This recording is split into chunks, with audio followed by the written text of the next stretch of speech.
Sounds of the past and future. All right, let's talk about that feeling. You open your email and there's this message about your creative work, your music maybe, and it sets off alarm bells. Yeah, that sort of, what's this now moment made me leave in a bit of, anger or frustration. Exactly. That's the vibe we got right at the start of the source material we're digging into today. And we're looking at an email apparently sent out to users of Lander distribution. It lays out some really big changes. Changes that could seriously impact how independent artists, creators, make money from their stuff on places like YouTube, TikTok, Facebook. Yeah, the big ones. So that's our mission for this deep dive. Let's unpack this Lander email. What are these changes, really? Why now? And, what does it actually mean for you if you're using these services to get your music out there?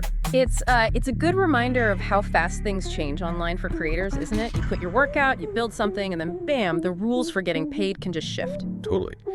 And, just as a little aside, we also found this other interesting snippet in the sources, something called the Sound of Sport TV. Oh, yeah, that was interesting. Kind of a different angle on media evolution. Right. We'll touch on that a bit later. It just shows you never know what you'll find when you dig into the sources. But first things first, this Lander email, what are they telling creators? Okay, so the email kind of frames it as something they have to do.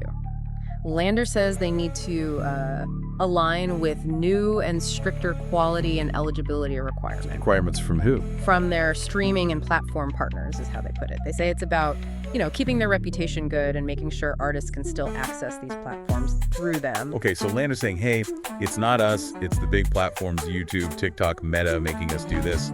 Makes sense they'd position it that way. Right, and the specific platforms they mentioned being affected by these stricter rules. Yeah, which ones? It's the user-generated content platforms, UGC, and also what they call fingerprinting platforms. And the examples are the ones you'd expect. YouTube Content ID, TikTok, Facebook, and Meta, which right here on includes Instagram. So basically all the major places where your music might get used in someone else's video or post, and where you could potentially earn from it. That's huge. It covers a lot of ground, definitely. And based on these new requirements, what is Lander actually doing right now, according to the email? Well, they say they've already started taking action.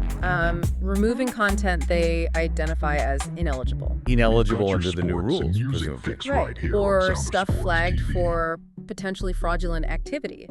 They also mentioned they're tightening their content verification process. Which the source mentioned could mean delays, right? Like getting your new tracks approved might take longer. Exactly. That tighter verification might slow things down for new releases, which is another headache if you're planning a launch. And that term fingerprinting platforms, the source reader had a thought on that, didn't they? Something about AI music. Yeah, they wondered if this is maybe partly a reaction to AI music generators like Suno or Udio, the idea that music gets fingerprinted, and maybe platforms are using that tech now to identify AI stuff. Interesting theory. Like the tech itself is driving some of these new rules. It seems plausible. The tools to identify how music is made are getting better, and that seems to be feeding back into who gets paid and for what. Okay, but let's get to the real core of it, the part that got the strongest reaction in the source material, the actual changes to the monetization rules. There were two big shifts, right? Two big ones, yeah. Lay the first one on me. All right, the first major change is about your subscription level with Lander. The email says monetization on these UGC and fingerprinting platforms, so YouTube, Content ID, TikTok, etc., is now going to be highly curated. Highly curated. Okay, sounds fancy. Yeah. What does it actually mean for artists? It means, according to the email, that access to monetize on those platforms is only for users on Lander's paid tiers, specifically the Distribution Pro and Studio plans.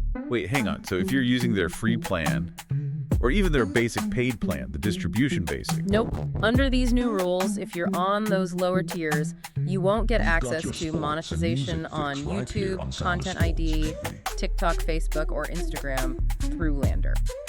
So, what happens to the money your tracks might already be earning on those platforms if you're on a free or basic plan?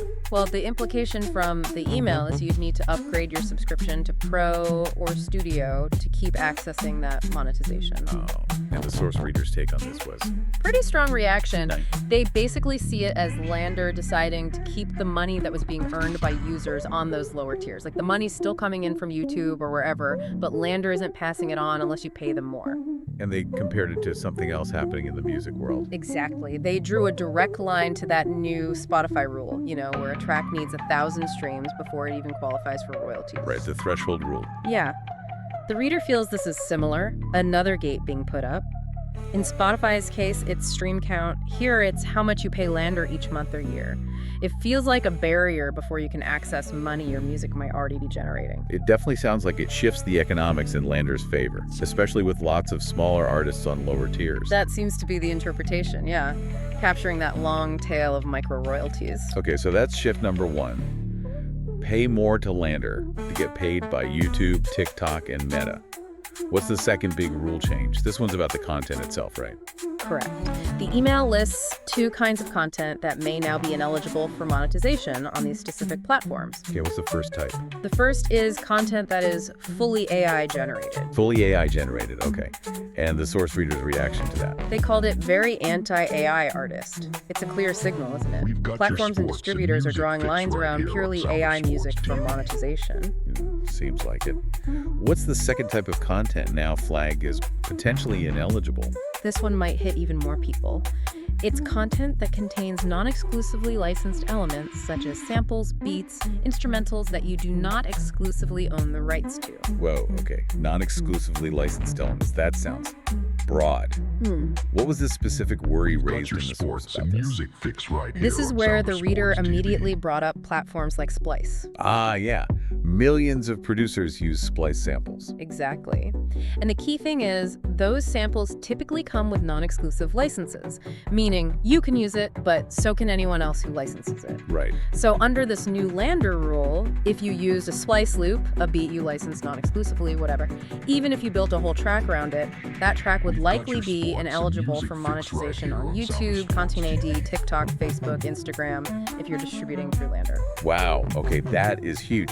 So combine that rule with the no fully AI rule and the requirement to be on a Pro or Studio plan just to get monetization access in the first place. Yeah, you can see why the overall feeling in the source material is pretty frustrated. I can imagine. The reader basically summarized it as Lander finding multiple ways to take monetization earned by users and keep it. They felt that a massive number of producers, especially hip-hop producers or electronic artists who rely on sampling workflows with non-exclusive licenses, could just stop getting paid for their work on these huge platforms. It really paints a picture of income streams potentially just vanishing for creators based on how they make music and how much they pay their distributor. Precisely. It links the business model directly to the creative process in a way that seems quite restrictive. And crucially, this isn't just for new music moving forward, is it? The email said something about looking back at older tracks. That's right. They state it very clearly. We are actively reviewing previously distributed tracks to ensure they meet the updated standards. So music you released months or years ago could suddenly lose its monetization on these platforms. That's the implication. Some of your existing releases may lose eligibility, and you may lose your right to monetize them. It's retroactive. Ouch. And there was a warning about fraud, too. Yeah, a pretty stark one. Any sign of fraudulent activity can lead to revoked access to these platforms, which is, a major penalty. So understanding and following these new rules, even if you don't like them, becomes really important. Definitely. Okay, so given that tracks might get flagged, maybe even incorrectly, does Lander offer any way to appeal? Like, if you think your track does meet the rules? They do outline a process, yeah. First, they say review the eligibility requirements yourself. Make sure you understand them. Okay. Then, if you're sure your release does meet the criteria, you can request a review by us by submitting a ticket. Submitting a ticket, Yeah. Standard procedure. But what was the feedback the source reader mentioned about actually using that process? Yeah, this was another pain point. The reader said they'd heard from many people in their community who tried contacting Lander via tickets about these issues, and they just weren't getting responses. Crickets.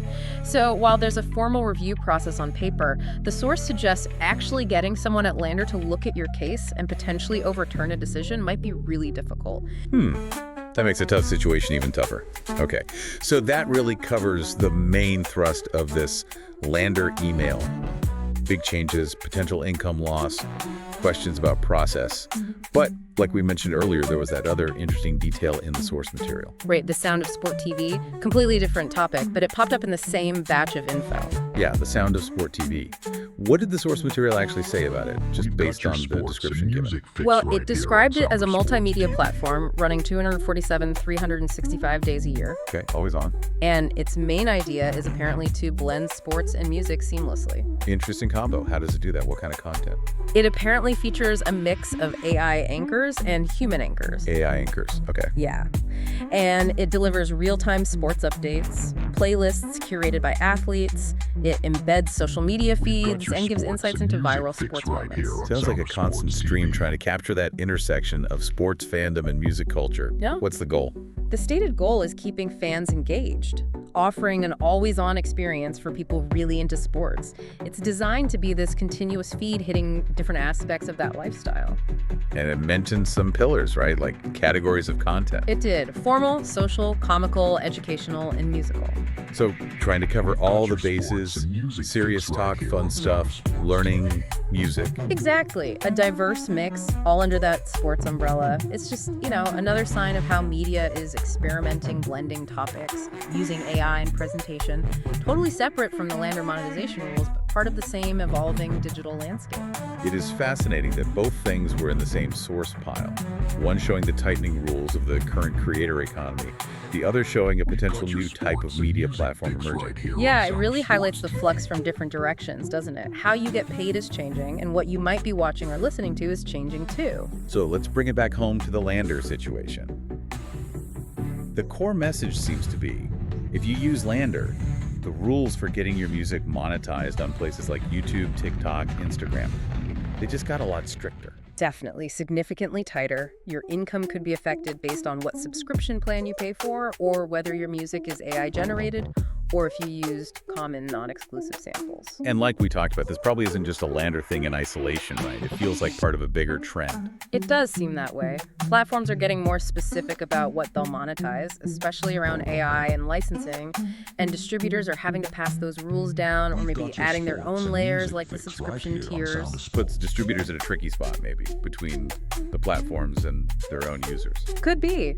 But ultimately, these stricter rules, especially around AI origins and sample licensing, are directly hitting creators' wallets. Which really leaves us with a big question for you, the listener, to think about.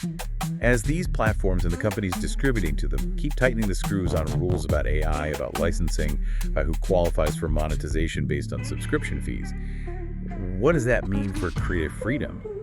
And for the actual ability of independent artists and producers to make a living doing this? Yeah, and maybe even more fundamentally, when the rules about who gets paid change like this, potentially shifting money away from creators on lower tiers or those using certain common tools, who really ends up benefiting the most in this whole digital music game? It's something that feels really uncertain for a lot of creators right now. Sounds of the past and future.